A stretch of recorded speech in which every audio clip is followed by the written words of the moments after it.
Hi there, Lisa Arana here, and welcome to another Assemble This video.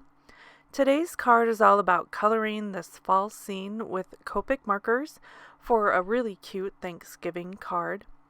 I'm featuring the Change Can Be Beautiful stamp set from Unity's Stamp Company. There's so many cute little images in this set and lots of great scripty sentiments as well. I've already started out with my card kind of pre-done. I've done a bit of masking, actually a lot of masking. I started with the 2 acorns in the front, masked those, stamped the 2 pumpkins on the side, masked those, and then the pumpkin in the back. Last, I stamped the acorns on the side after everything was all masked off. So I'm just going to create this card to a bit of music with some Copic coloring, and then I'll build up the background and the whole card as well. So watch along to the music, and I hope you're inspired by the process of creating this card.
is the finished card, all colored in using Copic markers to match the fallish pattern papers. Lots of masking to layer up these cute little images, and I left a little acorn in the center of the bow at the bottom of the card. I'll have all the supplies linked in the description of this video. Please give it a thumbs up if you liked it. If you have any questions or sweet comment, post below. I love to read each and every one. Thank you so much for watching. I hope you enjoyed, and I'll see you next time. Bye!